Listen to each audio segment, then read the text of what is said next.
Hey everybody, welcome back to my Project 13. Thanks for coming on by and checking out this video. Appreciate your time, your support. 8:01 in the AM. Just got off of work. Went in really early to do some cleaning in the meat department, which I really enjoy doing. I love cleaning. I'm very detailed. I utilize my time well and just makes time go by quick. As much as I love being around the customer and providing any kind of help when it comes to meat products, I enjoy this one day that I get to just be by myself, listen to some music,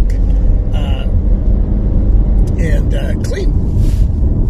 But typically I would be there a little bit longer, but I got off earlier today. I got to take the wife in to have surgery, dental surgery.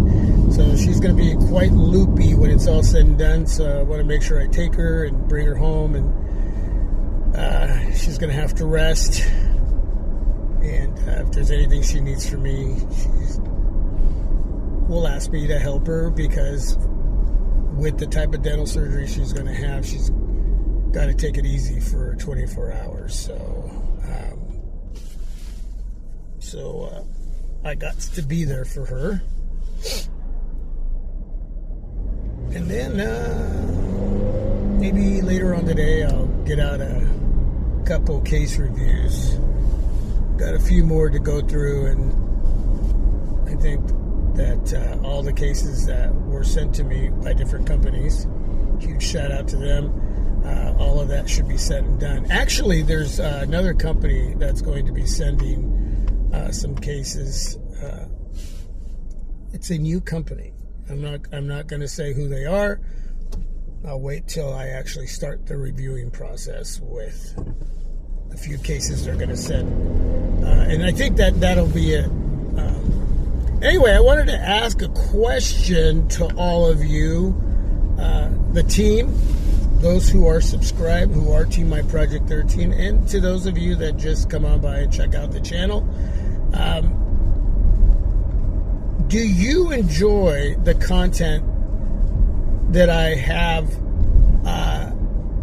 in place today with the channel, or lately I should say, in comparison to the past, when it all started? I know that at one point I was putting myself in front of the camera a lot more. I was doing speaker comparisons a lot more, speed tests. There was just a little more going on in that sense when it came to conversation about the smartphones. The comparisons were a little more detailed, side by side, having a couple devices in hand and just talking about each of those devices and what they can do, not do as individual devices and in comparison to each other. Again, like I said, speaker tests, speed tests. I always have, not always. I think at some point, a few years in, 2-3 years in, I started doing pic comparisons, video comparisons, the side-by-sides. And but I've gotten to this point where a lot of that doesn't, I still do a speaker comparison here and there. I still do pic comparisons, video comparisons, but I don't do speed tests. I don't put myself in front of the camera a lot. I do a lot of case reviews, a lot of product reviews. And I had a team player who's been around for years mention this in one of the videos in the feedback, in the comment section. He left some feedback and said that he really enjoyed the earlier days when I did a lot more in comparison to what I'm doing now, that my channel has become more of a product channel. What? Bro, what are you talking about, man? And I don't know what you all think about that, you know. It just seems like with the smartphones we had back in the day, there was a lot more to the unboxing to begin with. Devices, smartphones from different companies had more of a unique look and design to them than they do now. It just seems like now everything is about how powerful these devices are, and AI, especially in the last couple of years. We've gotten to a point where there's not much to the unboxing. When you do an actual side-by-side between two smartphones from two different companies, I mean, everything becomes, it's more subjective as far as the reviewing process, the opinions that are put out by myself, from myself and what I share, and through the experiences with these devices. But at the end of the day, what you can buy now, these are powerful devices. You really can't go wrong. I mean, at this point, you're like really nitpicking, and there used to be more of a spread in how these devices perform. Back in the day when you had a budget device or a mid-ranger, you could significantly tell the difference between a budget to a mid-range to a flagship. Budget devices today are yesterday's flagship. And you can't go wrong with a $200 smartphone, depending on who you buy it from. I mean, but for the most part, you could get through your day if you're just utilizing that $200 phone for phone calls, texting, some web browsing, listening to music, watching some videos. You're not a gamer, you don't edit on that smartphone like I do. I mean, there is enough power to get through your day with just casual usage. If you're the casual person, your experience isn't too intensive, then you're going to be good. You're going to be good to go with a $200 smartphone. You start getting into creating a lot of content like I do and editing on your smartphone, then you need something a little bit more to the mid-range level, to the flagship, but you can still get by with that with a mid-ranger. These smartphones in 2025 are freaking amazing. And there's not much to review in a sense when it comes to doing those actual in-hand side-by-side. Well, what would I say? Well, this one is a little more powerful than this one, but when you say that, you're not, one's not really outdoing the other. You may not even tell the difference. You know what I'm saying? Cameras, they're so good now. Like, I could say this one is better than this one. But again, that's subjective.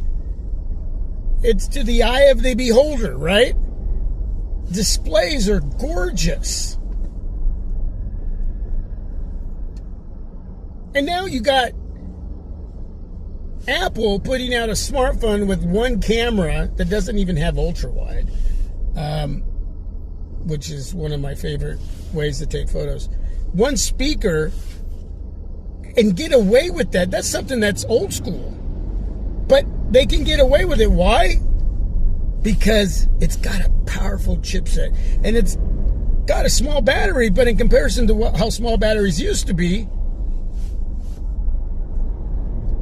and how well the optimization to that experience on, well, I'm talking about the iPhone 17 Air. Guess I should have said that. The user experience should be really good.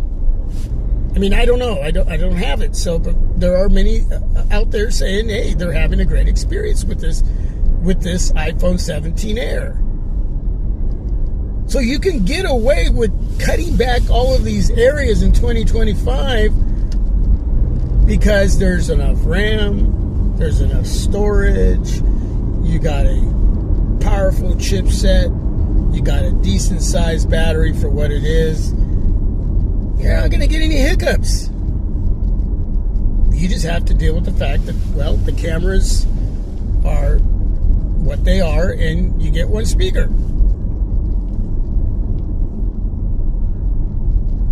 Companies can go and talk about putting out something new today, and they can eliminate certain areas, and still you're going to get a device that gets you through your day without any shticks, without any hiccups. You know what I'm saying?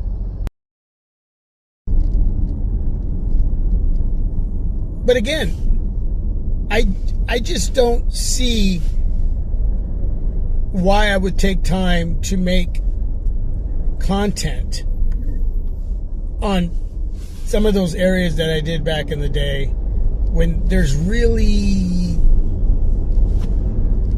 no big separation between a lot of these smartphones, especially when we're talking about flagship smartphones, even the mid-range world.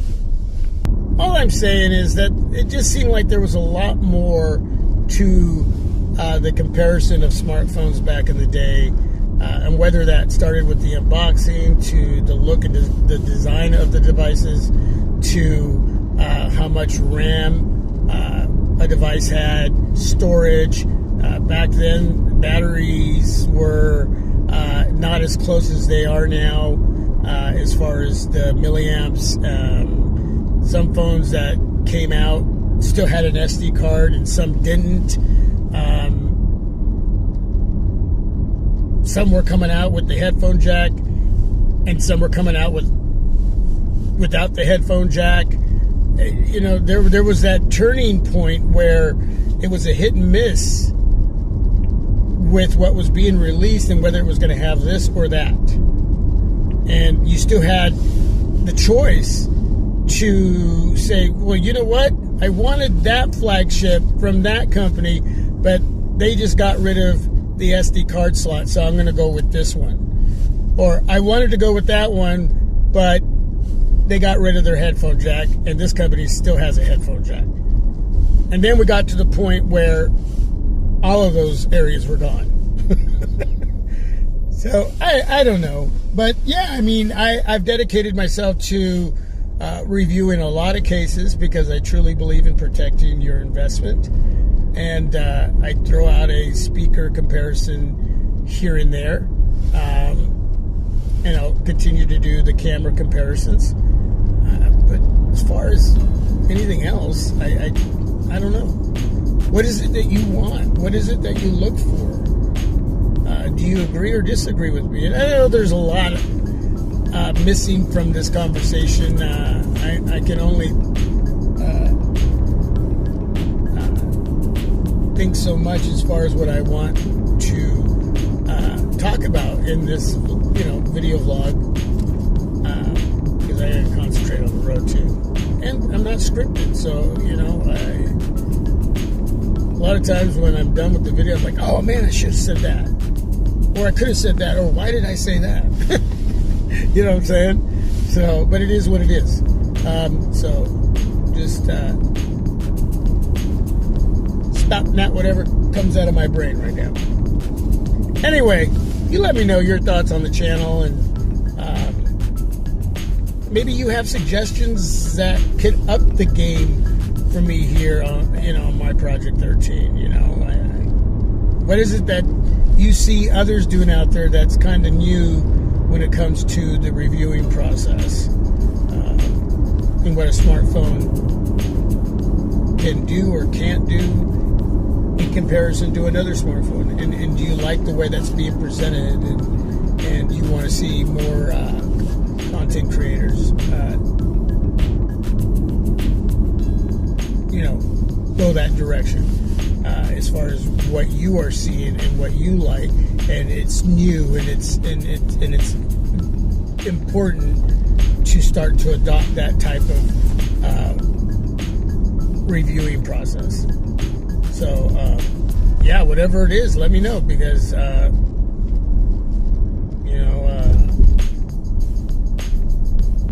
this point, I think I'm doing what I need to be doing. But if there's something that you think needs to be implemented, let me know. Okay, with that being said, God bless you all. I'm out. A lot of traffic. It's foggy. And yeah, I can't wait to get something to eat too. All right, share it down below in the comment section.